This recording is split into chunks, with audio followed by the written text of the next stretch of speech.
Hola, ¿cómo están? Bienvenido a una entrevista exclusiva de ILAD Media. En esta ocasión estará conmigo Nicolás Márquez, el abogado y politólogo argentino. A pocas semanas de las elecciones primarias, las PASO en Argentina, nos brinda un espacio alejado de los confines restrictivos de la televisión, que limita los tiempos muchísimo, y me hace mucha ilusión poder hablar con Nicolás en estas condiciones en donde se le va a permitir explayarse según cada pregunta, según cada idea. Y sin más, y junto con agradecerle, le doy la bienvenida a ILAD Media al gran Nicolás Márquez. Bienvenido, Nico, a ILAD Media. Gracias por estar acá, gracias por tomarte el tiempo de estar con nosotros y me hace mucha ilusión hacer esta charla alejado de los confines restrictivos que te dan los tiempos en la televisión y tener más tiempo para desarrollar ideas. Bienvenido a ILAD Media. No, gracias por la charla, es un placer reencontrarme con ustedes y un cariño a toda la audiencia y bueno, vamos a compartir un diálogo, así que estoy a disposición y nuevamente agradezco que hayan pensado en mí para compartir este espacio. Quería comenzar hablando un poco de la coyuntura argentina. Yo como periodista percibo que a pocos días, a pocas semanas de las PASO, ha comenzado sin lugar a dudas una guerra sucia contra Milei para desprestigiarlo, desacreditarlo, mancillar su nombre. Te quiero preguntar cómo percibes eso y también quisiera saber tu opinión respecto a las opciones reales que percibes tiene Javier Milei. Bien, bueno, la campaña es un hecho incontrastable, innegable, sistemático, generalizado, plagado de acusaciones de todo tenor. Acaba incluso, bueno, tengo acá a mano este libro que acaba de salir, donde lo desacreditan de punta a punta, en la radio, en la televisión, le fabrican hechos de corrupción inexistentes. Es una campaña brutal. Esto existe, esto es un hecho, y además repercute de alguna manera en su caudal electoral, porque siempre se hablaba de un escenario tripartito entre Juntos por el Cambio, que es el tradicional partido de centro que supo fundar Macri, el kirchnerismo, que es el oficialismo, y Milei, que era un poco la tercera fuerza o la fuerza nueva que disputaba cabeza a cabeza este espacio. Hoy, según las encuestas, habrá que ver la verosimilitud, porque también las encuestas están puestas en duda en cuanto a la legitimidad, al grado de verdad que muestran. Sí, Javier ha retrocedido un poco, ¿no? O sea, ha retrocedido un poco. Pero todavía, pero Argentina es un país muy volátil, faltan 3, 4 semanas y Javier es un economista que propone medidas radicales y a lo mejor el hecho de que él llegue o no al balotaje, que sería la última instancia previa a la disputa final entre los dos contendientes mayoritarios, yo creo que también va a depender un poco de cómo marche la economía argentina estos 3, 4, este mes que queda, que marcha bastante mal. Hoy el dólar aumentó y ayer aumentó y el dólar se ha disparado, está en 550 pesos. Cuando asumió Alberto Fernández estaba en 60. Y recordemos que el candidato a presidente del oficialismo es el mismísimo ministro de Economía. O sea, es muy difícil ser la alternativa cuando vos sos el ministro, vos sos el gobierno y se te dispara la inflación, el riesgo país, no hay inversiones, los números son un desastre. Es bastante complicado para un candidato ofrecer algo cuando vos tenés las herramientas, el poder en ejercicio para hacer una transformación que querés prometer si te votan. Y entonces, si esto se dispara y esto se desbarajusta de la manera en que viene sucediendo, crecen las chances de Javier. Primero porque él ofrece medidas radicales y segundo porque él es economista. Y cuando la economía no funciona, la gente pide un economista. Así que yo no descarto todavía que la chance de Javier. Si las elecciones fuesen hoy, según las encuestas, tras la campaña de difamación brutal que se ha explayado en este último mes, bueno, sí, él ha bajado 5 puntos, 8 puntos, ha bajado. Ahora, él ha dicho más de una vez, si entro al balotaje, soy presidente. ¿Tú estás de acuerdo con eso? Sí, yo creo que sí, sí. Estoy de acuerdo. La pregunta obvia, digamos en el hipotético que él asuma la presidencia en diciembre, es si entra al gobierno, ¿crees que pueda llevar a cabo las reformas que ha planteado? Bueno, esa es la gran, es otro de los interrogantes, que no tiene equipos, que no tiene estructura, que no tiene gobernadores, que no tiene diputados. Entonces, él lo que alega es, bueno, si yo gano, primero tengo el voto de la gente, el respaldo. Voy a someter todas mis reformas a plebiscito. Y si el Congreso no me las quiere votar, yo pongo en evidencia al Congreso que está desoyendo la voz del presidente que ha sido votado y está desoyendo la voz del plebiscito con las reformas que el presidente ha propuesto y que la gente está acompañando. Los pongo en evidencia. Y si aún así no me quieren votar las leyes, extremo el recorte del gasto público y hago un ajuste brutal y fenomenal, que eso sí él lo puede hacer, y en todo caso esto es culpa de la partidocracia que no quiso acompañar las reformas que el pueblo votó y que el pueblo avaló. O sea, él tiene un manejo de presión sobre el sistema, pero es cierto que sin poder político las reformas que él pretende hacer no las va a poder hacer. Lo que tiene son mecanismos de presión y condicionamiento fuerte como para decir, ustedes ya fracasaron, la gente votó otra cosa, ahora denme el poder que es, en definitiva, el poder que me ha concedido el pueblo.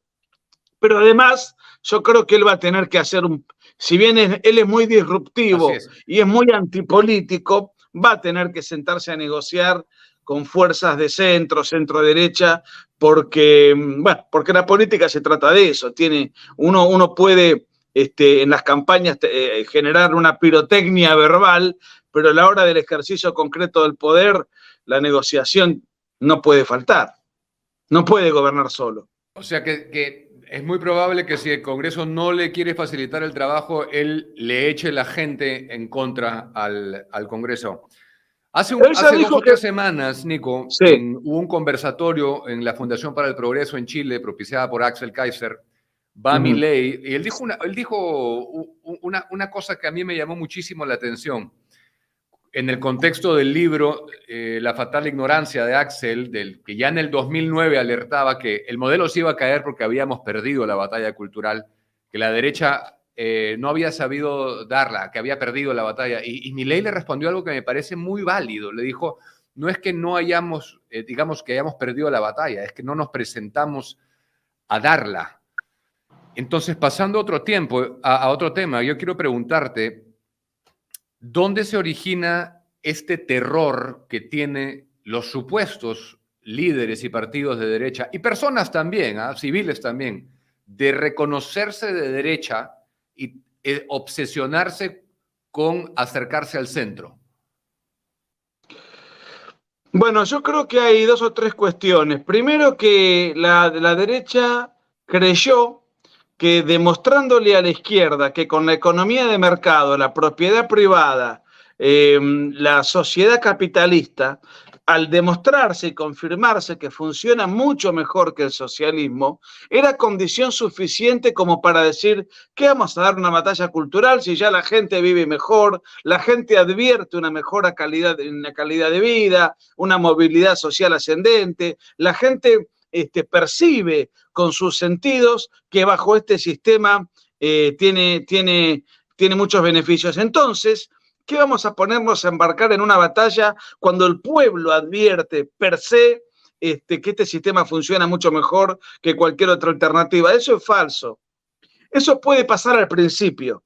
Después la gente se acostumbra a ese bienestar. La gente cree que ese bienestar, que la tecnología, que la libertad, que la movilidad social ascendente, que las mejores condiciones de confort, brotan de un maná. Fíjate el caso chileno, ya que hablamos de Axel Kaiser. Chile tuvo un despegue fenomenal después de la caída de Allende y hasta la última etapa de la concertación, incluyendo el primer gobierno de Piñera. Las nuevas generaciones creyeron que Chile era así, que se vive así porque así es la vida. No, señores, así no es la vida. Hubo un rumbo económico que impulsó y generó que Chile fuese el país adelantado respecto del resto de los países de América Latina que fue. Entonces, no se dio la batalla cultural porque se creyó que modificando las condiciones económicas, lo demás viene por añadidura. Y es al revés. Modificando las condiciones culturales, lo demás viene por añadidura. Lo que pasa es que en Chile las reformas se llevaron adelante a la fuerza durante 17 años bajo el gobierno de Pinochet, que funcionaron bien. Guste o no, sea políticamente correcto o no, funcionaron muy bien. Tan bien que cuando retoma la democracia, eso se mantiene y se conserva por muchos años. Cuando cae la Unión Soviética, la izquierda se reconvierte y lleva adelante varios frentes culturales que la derecha ni se tomó el trabajo de disputar. El feminismo, la ideología de género, los lobbies LGBTs, el supremacismo racial, el negro, el indigenismo, el ecologismo, la movida multiculturalista, bueno, toda una serie de cuestiones, incluyendo el dirigismo económico, toda una serie de cosas. La derecha, primero, siguió retrógradamente disputando con el marxismo del siglo XX.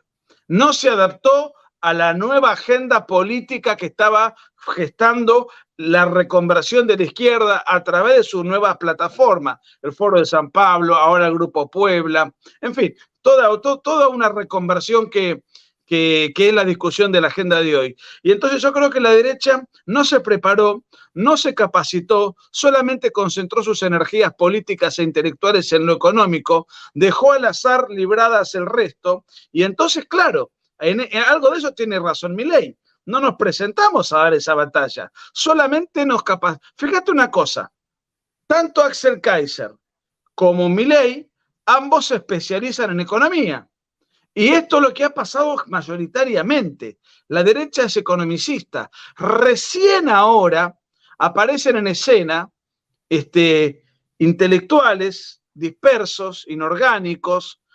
Somos todos muy amigos y nos llevamos muy bien y nos queremos mucho y trabajamos en conjunto, pero que estamos luchando en esta agenda que lleva 30 años de vigencia y que venimos con 30 años de desventaja. Ahora, los políticos de la derecha no se han capacitado, no se han formado, han menospreciado o minimizado esta batalla y entonces finalmente por falta de coraje, de convicción o de formación, le han cedido toda esta agenda a la izquierda.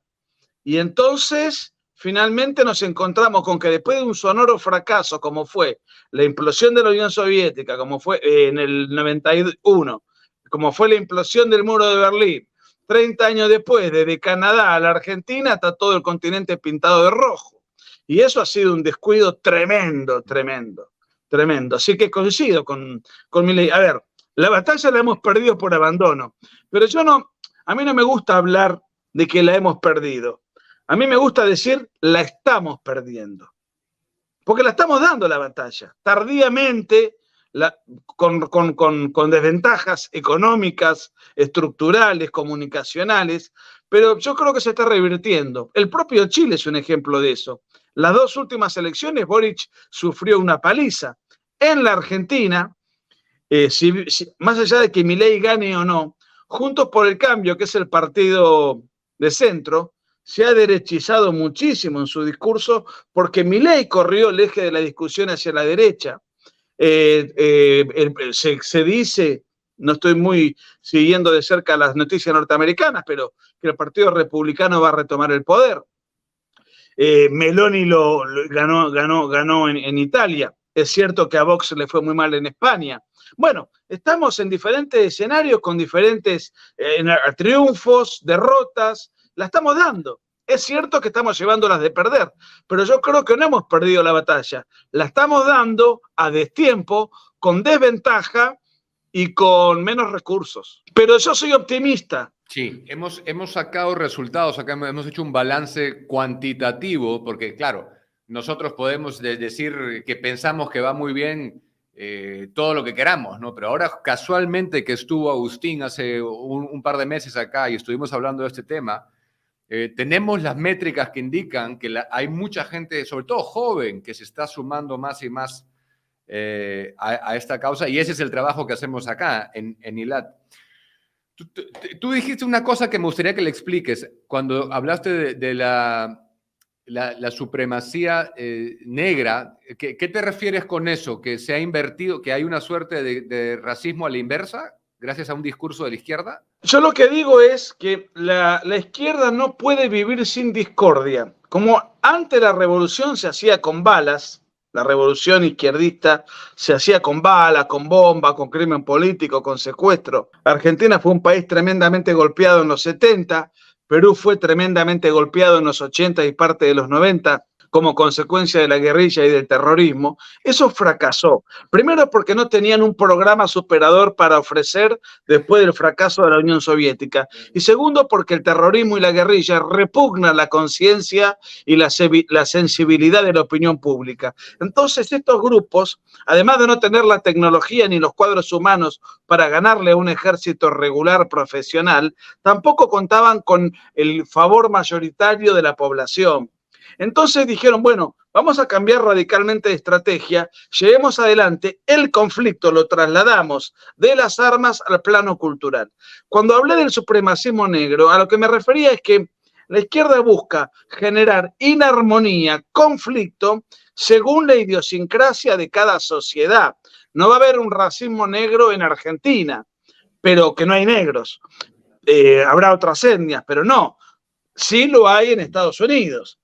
Lo cual no va a haber un multiculturalismo como sucede en Europa, árabe, africano, en América Latina, porque yo puedo emigrar a Perú, un peruano puede venir a vivir a la Argentina, pero hablamos toda la misma lengua, tenemos los mismos próceres, tenemos la misma religión, tenemos las mismas costumbres, más allá de algún rasgo folclórico, somos todos parte de una misma idiosincrasia, pero en Europa eso no pasa. Entonces la izquierda genera conflictos según el lugar en donde se pretende generar discordia. Y es una paradoja y una hipocresía y una contradicción que esos conflictos se lleven adelante justo en el momento cuando no hay ninguna necesidad ni ningún impedimento legal para que esa cosa suceda. En Estados Unidos, hoy, un negro, en alguna época, es cierto, había discriminaciones injustas, no podía votar o tenía menos derechos civiles. Muy bien.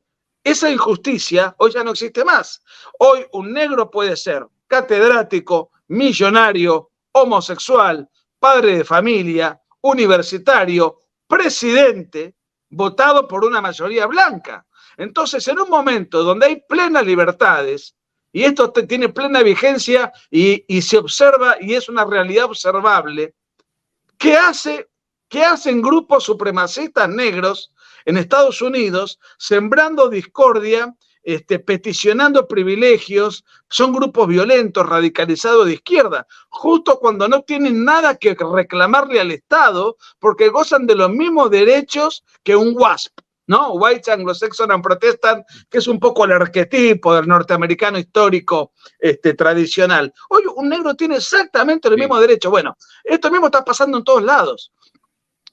Y obviamente no va a haber reclamos indigenistas en Nueva York, pero los hay en Bolivia, justo cuando un boliviano puede ser presidente, millonario, catedrático, o sea, tiene los mismos derechos que los que gozaba el hombre blanco europeo que se fue a vivir a Bolivia hace 70 años. Bueno, les digo, o la mujer tiene los mismos derechos que el hombre. ¿Cómo puede ser que hoy que la mujer puede ser presidente, millonaria, tiene los mismos derechos que el hombre? ¿Cómo puede ser que estemos viviendo un periodo de feminismo radical? O un homosexual que hoy tiene los mismos derechos que una persona heterosexual, ¿cómo puede ser que tengan lobbies tremendos financiados del Estado, ministerio, educación en las escuelas primarias, meses del orgullo y que no terminan nunca y que son financiados del Estado? O sea, hay una creciente discordia, imposición ideológica, cuando ya todos, afortunadamente en Occidente, no hay ningún sector, ninguna minoría que padezca legalmente una discriminación injusta. Estos son todos inventos de una revolución cultural que no tiene razón de ser. A eso voy.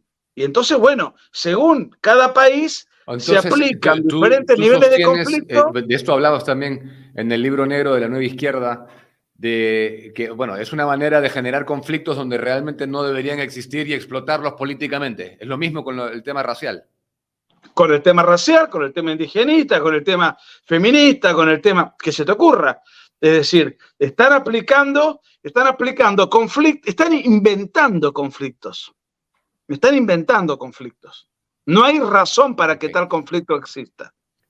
Quisiera pasar al progresismo, Nico. Tú sabes que ahora, a comienzos de año, en febrero, me fui al CPAC en Washington, a la conferencia anual de los conservadores, de los republicanos, y estuve presente en un conversatorio de Riley Gaines. ¿Te acuerdas? La nadadora que perdió contra el hombre que se percibe mujer y que es más alto que yo. Yo mido 1,90 m, el tipo me lleva a mí 10 o 15 centímetros.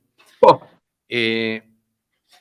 Y era un análisis que me parecía sensacional hacer, ¿no? De hecho, cómo del feminismo ha emanado la idea de género, se ha distorsionado, no se puede definir a la mujer y ahora resulta que no existe mujer y compite con hombres. ¿Tú cómo percibes ese fenómeno?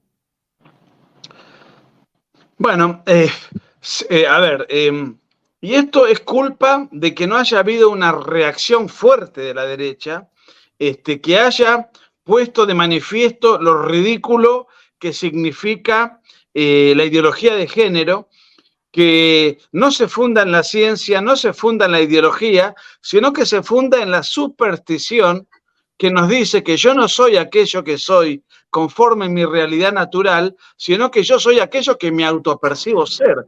Pero no solamente eso, porque yo dentro de mi locura, porque alguien que autopercibe ser aquello que no es, aunque esto sea casi un delito en algunos lugares, es alguien que tiene un problema, una disonancia cognitiva entre su realidad natural y su autopercepción.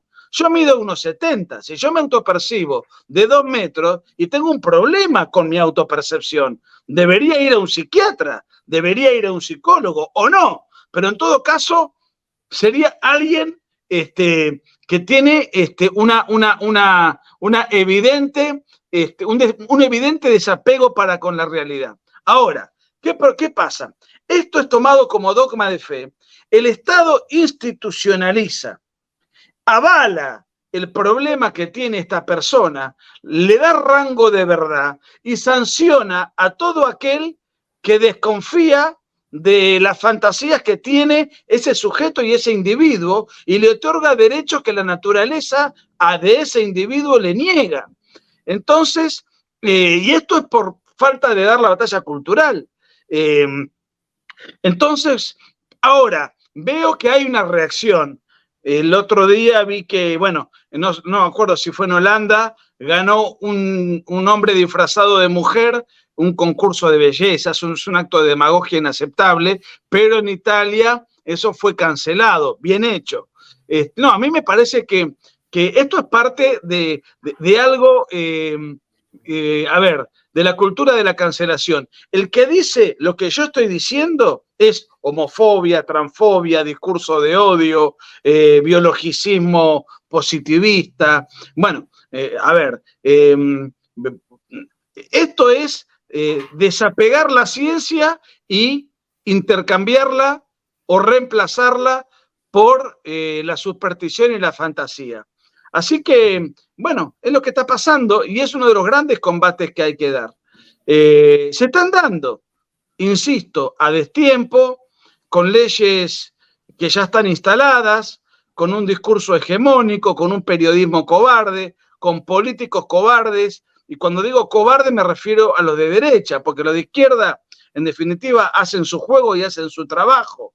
Los cobardes son aquellos que no se ocupan y no se encargan de dar el combate ante estos disparates tan fácilmente desarmables desde el punto de vista de la lógica y del discurso.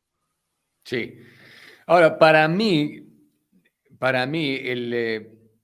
el progresismo es todo lo alusivo al proceso de aniquilación del ser humano, porque cada vez las tecnologías nos van a ir reemplazando, ¿no? Entonces hay que controlar la natalidad, las máquinas van a ocupar un sitial más importante que nosotros. Entonces hay un proceso de deconstrucción y degeneración de la especie humana. Pero mientras preparaba la entrevista, Nico, estaba viendo varios videos tuyos en el cual, y a esto voy, que quisiera obtener tu definición de progresismo. Me pareció que lo equiparabas a la izquierda, o sea, que el progresismo era lo mismo que izquierda por las políticas también económicas, igualitaristas, pero ¿no crees que el progresismo de hoy en día, los progres, como llamamos, es más en lo social? Bueno, porque ha habido una traslación del conflicto. Antes el conflicto era de carácter material, el famoso materialismo dialéctico, la lucha entre clases sociales, o sea, la tensión, la puja, digamos, se daba entre una clase que se reconocía como explotada versus una clase que detentaba los medios de producción. Entonces esa tensión se iba generando y eso era lo que se llamaba materialismo dialéctico. Como el sistema capitalista reemplazó por lejos esa tesis marxista, determinista, además. Entonces, ¿qué se hizo? Se mantiene el conflicto, se mantiene la dialéctica, pero ya no en el plano material, sino en el plano de lo cultural. Por eso muchos le llaman a esto marxismo cultural, que técnicamente o académicamente no es correcto, porque el marxismo, por definición, es materialista.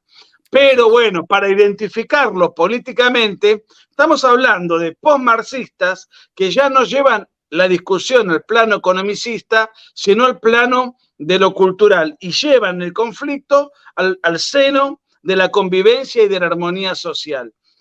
Ahora, como la lucha ya no es económica, sino cultural, nos encontramos con que estos sectores están financiados incluso por filántropos, o así se hacen autollamar, que les dan ingentes recursos para hacer ingeniería social. O sea, ya no es una lucha de clases, es una lucha entre los que aceptamos la realidad tal como es. Y eso para mí es un síntoma claro de la derecha. La derecha acepta la desigualdad. Tú mides 1,90 m, yo 1,70 m.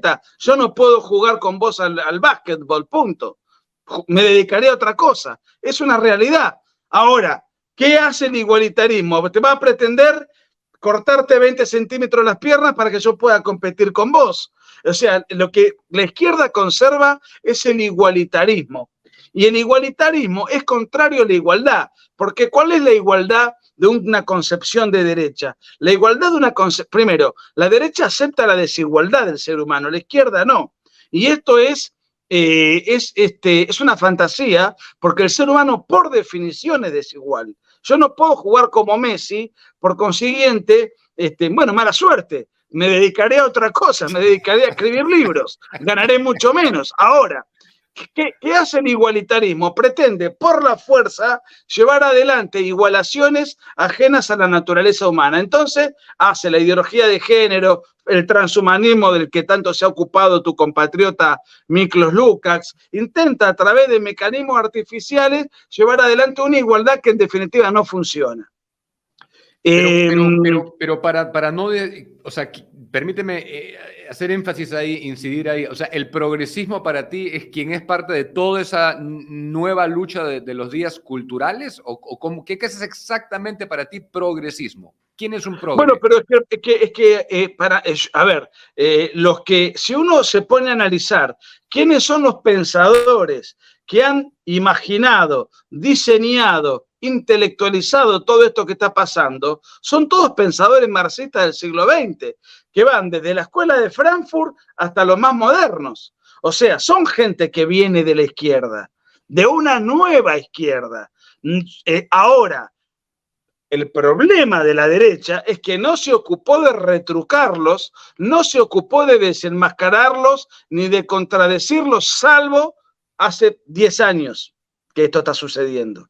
Entonces, es evidente que es una ideología de izquierda financiada con recursos megacapitalistas, financiada por organismos supranacionales, porque hoy ya no estamos hablando de explotados y explotadores. Ahora, el progresismo es, vamos a ponerlo en estos términos, que no tiene nada que ver con el progreso. es una manera indolora de destruir la civilización occidental, nuestra tradición, contra la naturaleza humana y contra nuestros principios fundantes culturales de nuestra civilización.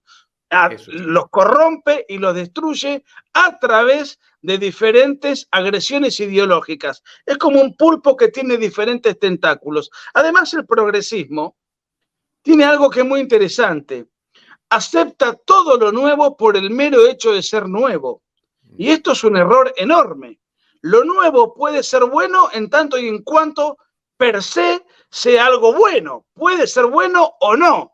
Y lo viejo puede ser bueno o no. No hay que descartar lo viejo por el mero hecho de que sea viejo. Los mandamientos son anteriores al cristianismo y no robar, no mentir, no matar. Son principios perennes que todavía hoy aceptamos como válidos y que han edificado nuestra civilización. ¿Quién dijo que una idea es buena por el hecho de ser nueva? ¿No era nuevo el marxismo cuando surgió y después nos cargó con 100 millones de muertos? ¿No era nuevo el nacionalsocialismo cuando surgió y después nos cargó con tragedias y campos de concentración? Bueno, esto se presenta como nuevo. Si es nuevo, luego es bueno. Y esto es falso. Esto es otra de las características que tiene el progresismo y que tiene mucho que ver con que, y acá hay una suerte de asimilación y de comparación que a mí me gusta hacer, que lo bueno, lo nuevo y lo bueno suelen ir de la mano cuando hablamos de tecnología. Si yo te digo que tengo 2 celulares y te voy a regalar uno es del 2023 y el otro es del 2013, la marca es la misma, no te digo las características porque no las conozco, pero ¿cuál elegirías vos? El más nuevo. Yo haría lo mismo. Porque prácticamente, sin excepción, la tecnología, es cierto, hay una suerte de hilo conductor en donde cada artefacto último supera al anterior en algún dato, en alguna característica, en alguna prestación. Pero en lo cultural esto no es lo mismo. Si yo te pongo el mismo ejemplo, tengo 2 libros para regalarte, Diego. Uno del 2023 y el otro del 2013. ¿Y cuál vas a elegir? Es de la misma editorial. Pero qué sé yo, no sé de qué se trata, no sé la seriedad, no sé el tema, no sé el prestigio del autor. En el plano de las ideas, es mentira que la última idea sea, por el hecho de ser novedosa, sea necesariamente nueva. Y esta es una de las falacias del progresismo y la utilizan incluso como herramienta de propaganda para refortalecerse. Por eso los que nos oponemos nos acusan de retrógrados, antiguistas, conservadores, como si eso fuese un demérito. A mí hay una metáfora de Pío XII que me gusta mucho, que es lo que me hace a mí definirme como conservador. Pío XII en el año 44 decía, no sé si querés decirme algo. No, esa me la compartiste en vivo. Dale, dísela a nuestro público de aquí, pero me encanta esa metáfora. Porque me gusta mucho y entonces la repito. Esto del año 44. Pío XII decía que el progreso y la tradición, hablo del progreso, lejos de ser antagónicos, se complementan en mutua armonía y son como 2 alas de un pájaro. Y para simplificar, ¿en qué consiste? Y él hace una metáfora. El progreso es el agua que transita, pero no transita para cualquier lado, transita contenido por un cauce. El cauce que la conduce, que la guía, que contiene ese agua que vigorosamente transita, es la tradición. Si la tradición, el cauce, no tuviese agua, sería una fotografía pétrea, no cumpliría ninguna función, sería algo congelado. Eso es el antiguismo, eso es simplemente ser un devoto de la nostalgia por sí mismo. Ahora, si el agua no tuviese un cauce, pero no tendría rumbo, nos ahogaría todos, arrasaría con ciudades. Entonces, el progreso y la tradición se complementan en mutua armonía. Vamos avanzando, pero no avanzamos hacia cualquier lado, sin rumbo, acríticamente. Vamos avanzando en función de un esquema que nos va guiando hacia un destino preciso. Entonces, el conservadorismo al que adscribo, y para mí eso es un poco, muy sintéticamente, muy simplonamente, una definición de cuál es el espíritu de la derecha, tiene esos componentes. Abraza la tradición, pero abraza el progreso. Por eso los países que progresan son patriotas, conservadores, tradicionalistas, tienen leyes estables, tienen una economía estable, moneda estable, una sociedad previsible, usos y costumbres que se mantienen, y eso genera un clima de negocios, y eso es lo que va generando, en definitiva, que una economía prospere y que una sociedad prospere. El progresismo es pretender atribuir al ejemplo tecnológico que hoy te puse al plano de las ideas. Esto es bueno porque ha sido pensado antes de ayer. Entonces hay que aplicarlo y reemplazarlo por aquello que fue pensado 50 años atrás. ¿Y por qué? Dame argumentos superadores de que esto es bueno. No me lo pretendas imponer por el mero hecho de que fue pensado ahora. Un hombre disfrazado de mujer, aunque esto sea una nueva idea, no es una mujer, es un hombre disfrazado de mujer. Ah, no, son lesbo, transfóbico, queer transfóbico, discurso de odio, machista, misógino, nazi. Una catarata de insultos, pero pará, yo acá tengo un libro de biología, esto es ciencia. Eso es lo que has dicho, esa es la definición que yo comparto de progresismo. O sea, cuando hablo de progresismo no me centro tanto en la parte económica, no obstante que nosotros defendemos la igualdad ante la ley y el igualitarismo, la igualdad mediante la ley. Después viene el tema de cuotas también, que me parece una ridiculez, yo lo he criticado en todas partes, no solamente en Perú, pero tú sabías que, hablando de la cultura trans, en los últimos 8 a 10 años en Estados Unidos se ha incrementado 4000%. Entonces, no nos pueden venir a decir, transfóbicos ni mucho menos, ni que esto se está sucediendo espontáneamente, porque no es así. A ver, dos cosas muy interesantes, Diego. La igualdad ante la ley, de la cual yo soy devoto, necesariamente genera desigualdad. Porque yo tengo la misma libertad, los mismos derechos a jugar al fútbol y a ser estrella de fútbol que Messi. Ahora, la igualdad ante la ley pone de manifiesto la desigualdad humana, porque no tengo ni los mismos talentos, ni la edad, ni los atributos técnicos, o sea, ¿a qué voy con esto? Con este ejemplo futbolero, ya que estamos de fiesta en Argentina. Es que la igualdad ante la ley pone de manifiesto inmediatamente las desigualdades naturales. Todos tenemos los mismos derechos, pero somos distintos en inteligencia, en atributos físicos, en actitudes, en aptitudes, porque además yo puedo tener notables talentos personales, pero si no los trabajo, no los pulo, no los entreno, no me dispongo a perfeccionarme, son talentos desaprovechados. No solamente hay que tener talentos, sino que hay que promoverlos y ejercitarlos. O sea, la igualdad ante la ley inmediatamente desiguala al ser humano, y esa es la naturaleza. Ahora bien, me habías tocado otro tema que ahora se me fue. Me dijiste dos cosas. Yo decía que no se ha incrementado la cultura trans, los niños sobre todo trans, un incremento de 4000% en la última década. Uno podría sostener que los están fomentando y hasta fabricando, lo cual es una tragedia de nuestros tiempos. Total y absolutamente. ¿Por qué? Porque si vamos a hablar de libertad, porque inclusive yo es una pelea que tengo con muchos liber progres, así les llamo yo a los liberales tontos que avalan estas tendencias y que están a favor del libre mercado. A mí me gustaría saber qué niño de 5 o 6 años le pide a Disney ver un dibujo de una princesa lesbiana. ¿Qué niño de 5, 6, 7 años le pide a Disney ver un espectáculo, así le llaman, drag queen en un jardín de infantes? ¿Qué niño de 5, 6, 7 años le pide al establishment de la industria del entretenimiento un superhéroe gay? Es decir, todo esto no tiene nada que ver con el libre mercado. Es una ingeniería impuesta desde la industria del entretenimiento para formatear al niño con la mentalidad revolucionaria desde la más tierna infancia para ir preparándolos, concientizándolos, conmoviéndolos, confundiéndolos en la mentalidad revolucionaria en la edad más vulnerable, en donde además se atenta y se ataca contra la sexualidad en épocas de confusión, en donde al niño se lo conmueve y en una etapa donde psicológica y espiritualmente es muy vulnerable.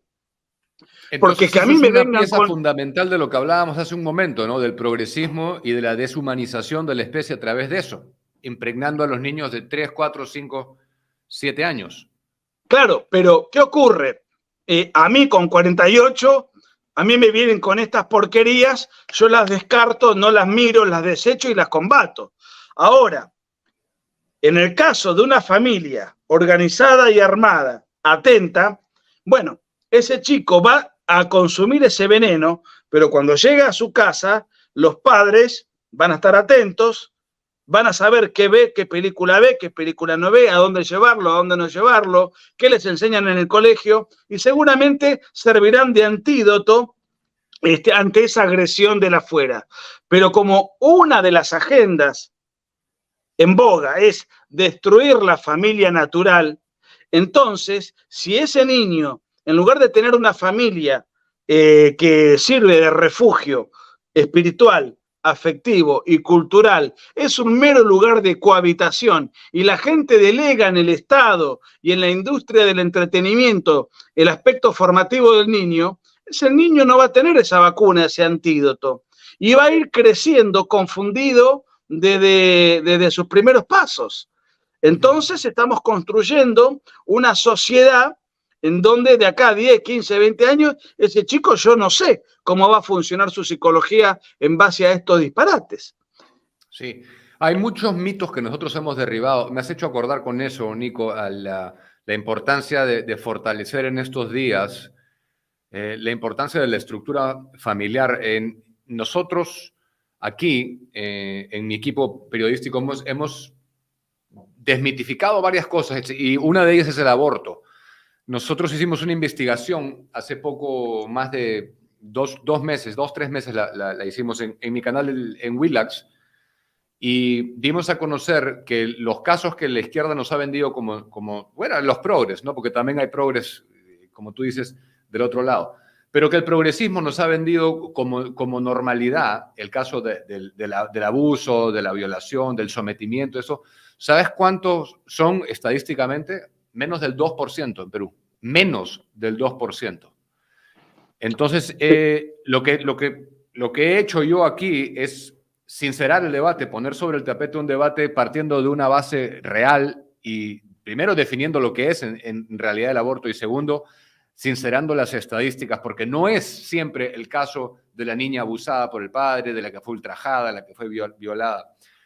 Y hablando de eso, una de las características de tu trabajo, sobre todo a través de tus libros, ha sido el de derribar relatos reescritos al antojo de la izquierda, como la dictadura comunista de Salvador Allende, tu último libro.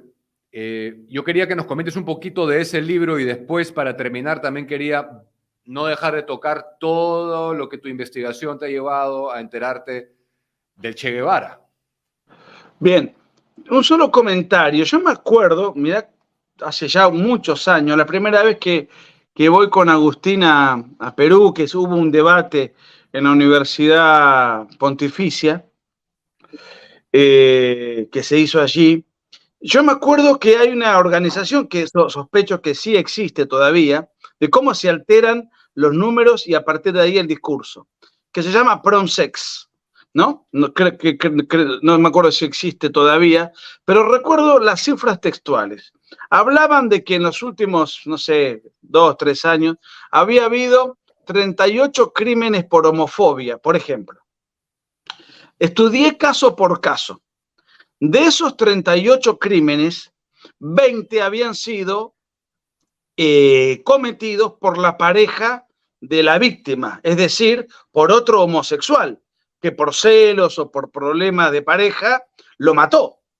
O sea, no lo mató por ser homosexual, lo mató por temas íntimos, qué sé yo. Los otros 18 casos habían sido robos violentos callejeros en donde el malhechor, el criminal, robó a la víctima y lo mató. Pero no lo mató. A ver, se habla de crímenes de odio, de homofobia, cuando se mata a alguien por su orientación sexual. En ninguno de los 38 casos existió tal cosa. Es cierto, las víctimas eran homosexuales, pero podrían no serlo. A mí, si me roban a mí y me matan, no es heterofobia. Lo que quiero decir es cómo se usan las cifras para adulterar, victimizar y confundir y engañar a la opinión pública. Después, si querés hablar de la pedofilia, también hay mucho de todo eso. Pero volviendo a tu pregunta, sí, saqué un libro en Chile que también en Perú se publicó en menor medida, que lo tengo que presentar en un mes. Ya lo presenté, creo, si no me acuerdo el año pasado, pero Chile ha sido un bestseller, se vendieron 10.000 ejemplares en un año. Tengamos en cuenta, salió ahora la cuarta edición, tengamos en cuenta que Chile es un país de 18 millones de habitantes, de manera que 10.000 ejemplares es un numerazo. Fue de casualidad porque cayó justo en la agenda, porque se cumple en septiembre, ahora, 50 años del suicidio de Allende y el consiguiente pronunciamiento militar. Entonces, Allende ha sido romantizado. Allende ha sido un agente de la KGB desde el año 61, ha sido un hombre que participó de todos los cónclaves castristas para promover la guerrilla y el terrorismo en América Latina. Se postuló 4 veces a la presidencia y llegó minoritariamente en el 70 a gobernar Chile con el 36% de los votos. 36. O sea que casi el 70% de la chilenidad no quería comunismo, pero el segundo sacó el 35%, o sea que por una circunstancia electoral compleja, que no voy a entrar en materia, llegó al poder. O sea, legítimamente llegó. Ahora, la democracia cristiana, que fue el tercero en discordia, que le entregó los votos, le hizo firmar a Allende un estatuto de garantías, porque se sabía quién era Allende, se sabía de sus vínculos. La guerrilla y el terrorismo en Chile tenía 10.000 cuadros políticos, de las cuales los 2 líderes eran Miguel Enríquez, que murió en combate, y el segundo era otro guerrillero, Pascual Allende, sobrino de Salvador Allende. Es decir, había un brazo militar que conformaban parte de la Unidad Popular, que era el espacio político que lleva a Allende al poder, que era el Partido Socialista, guerrilla, organizaciones extremistas, y el Partido Comunista, dependiente de la Unión Soviética, que fue el que financió la campaña. Entonces, Allende, desde el momento mismo que llega al poder, desatiende la Constitución, desatiende las garantías que se comprometió a cumplir y empieza adelante a llevar una transformación de inspiración castrista, a punto tal que el propio tirano Fidel Castro en el año 71 viaja a Chile a dirigir la revolución. Había guerrilleros cubanos, guerrilleros checos, guerrilleros de todo orden, pero fundamentalmente cubanos, y había 20.000 agentes de la órbita soviética en Chile preparando la revolución. Confiscaciones, desatención de los poderes republicanos, asesinatos políticos, crimen político, secuestro político, tortura, expropiaciones ilegales. Había todo un clima de revolución que partió a Chile y a la sociedad. El problema que tenía Salvador Allende es que era minoritario. Con 1/3 de la población, es muy difícil por la fuerza imponerle. Ay, me están llamando. Hola, ¿se escucha? Sí, estamos ahí conectados. Bien. Es muy difícil imponerle al 65 o 70% restante de la población a la fuerza un sistema político de esas características.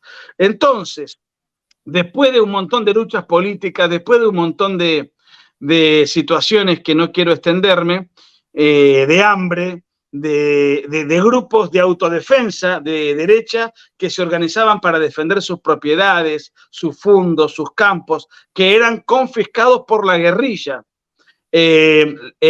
Promediando el 73, hay elecciones en Chile, Allende las pierde categóricamente, pero más allá de eso, la Corte Suprema de Justicia, el Parlamento, por 84 votos contra 40, y la Contraloría General de la Nación, cada uno determinó que el gobierno de Allende era ilegal, inconstitucional e ilegítimo, y le ordenó a las Fuerzas Armadas intervenir para deponer al gobierno ilegítimo y dictatorial que estaba en ese momento encabezando Allende. De manera tal que el 11 de septiembre yo lo celebro, era necesario y lo celebró la chilenidad.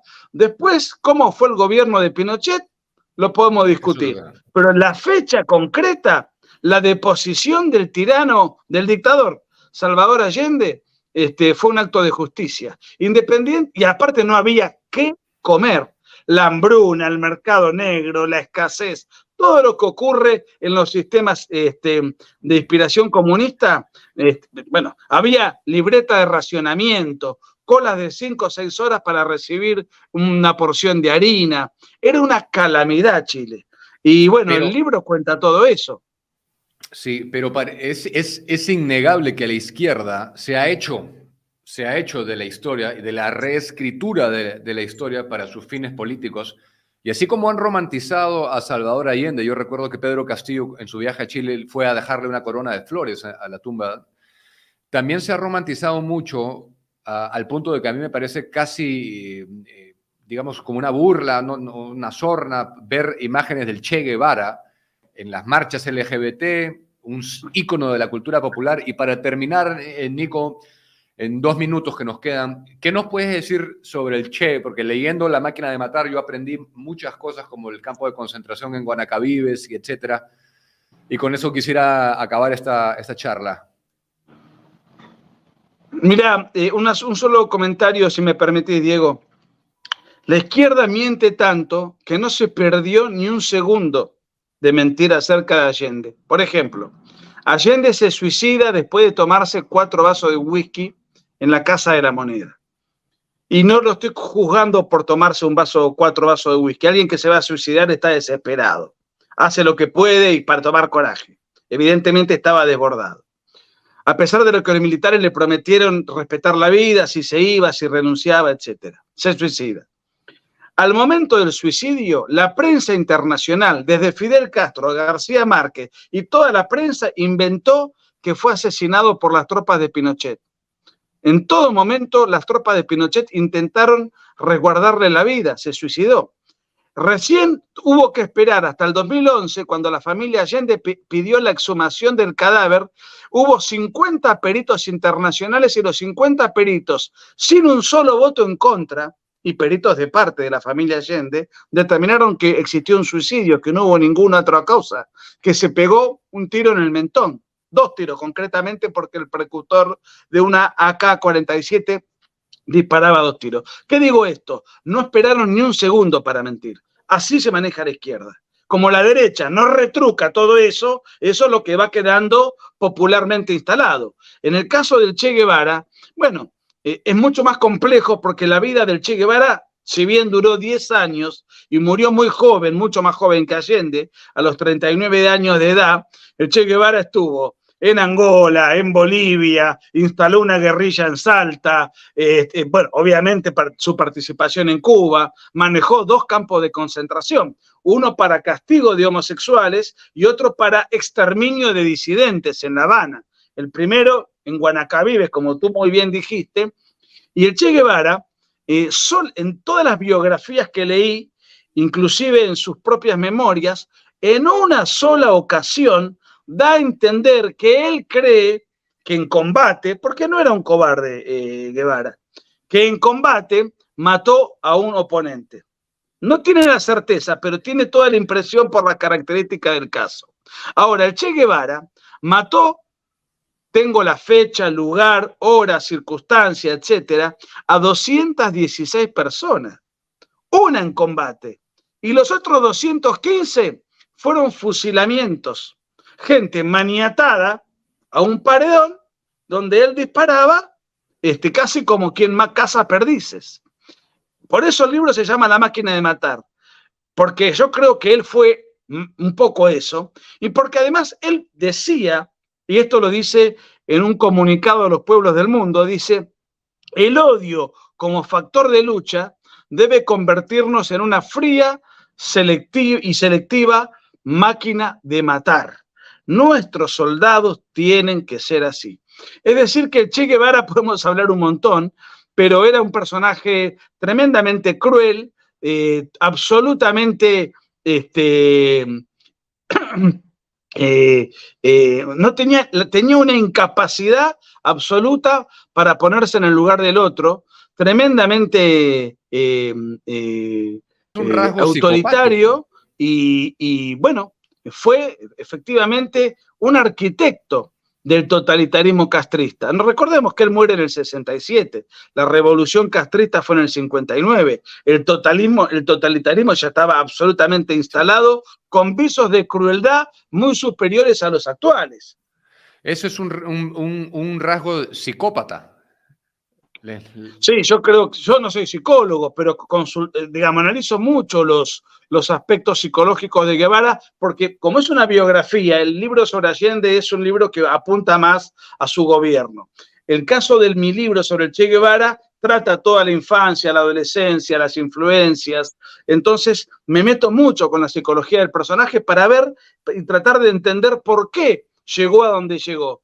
Yo creo que era un psicópata, un hombre sumamente cruel, un tipo sanguinario, gozaba y disfrutaba con la muerte ajena, era un hombre con la sangre, él lo decía, lo explicitaba en sus cartas, en sus diarios autorreferenciales, y paradojalmente era médico.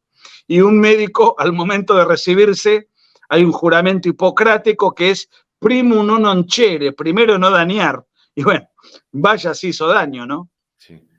Bueno, Nico, hemos llegado al fin de esta charla, la disfruté mucho, te agradezco por estar con nosotros esta mañana, tomarte el tiempo y que siga la batalla cultural, que siga y que siga. En eso estamos y gracias Diego por el espacio y me siento muy agraciado y muy halagado de que me hayan escogido para dialogar. Gracias. No, por favor, a disposición. Gracias, Nico. Bien, ha sido Nicolás Márquez desde Argentina. Una charla muy interesante, como les decía al inicio, fuera de los confines restrictivos de la televisión. A pocas semanas estamos de las PASO, de las elecciones PASO, Argentina, y no se olviden que las generales son en octubre, en donde Javier Milei posiblemente, según él mismo ha dicho, pase al balotaje, y si pasa al balotaje, él considera que va a ser presidente de la Argentina. Pero yo rescato dos cosas de esta charla. Una es la absoluta tergiversación de la izquierda internacional de la historia, ¿no? ¿Cómo es posible que, ustedes han escuchado, Nicolás Márquez tiene 3 libros escritos sobre el Che Guevara, uno de los cuales se llama La máquina de matar, y hoy en día el Che Guevara es un símbolo, un ícono de la cultura popular y de la lucha por derechos LGBT, por el progresismo internacional, por la nueva izquierda, etcétera, etcétera, etcétera. Y lo otro que hemos hablado, y que son temas de los que yo hablo frecuentemente, es la batalla cultural en general. Y hay un balance muy positivo, y con esto quiero terminar. Las dos cosas que les decía, lo que yo rescato. Uno es el talento innegable que tiene la izquierda para reescribir la historia a su antojo, según sus conveniencias y fines políticos. Y el balance positivo, amigos, que estoy haciendo cada vez más de la batalla cultural en nuestro país, a través de ILAD Media, con ustedes que se siguen sumando y se siguen sumando a darla, porque creen en la libertad, creen en la verdad, creen en los principios del sano juicio, en las políticas sensatas que funcionan, creen en la vida y juntos vamos a seguir cosechándolos. Juntos vamos a seguir cosechándolos estos resultados. Yo les agradezco por haber estado acá y esta es una nueva entrevista exclusiva de ILAD Media en esta serie de entrevistas especiales.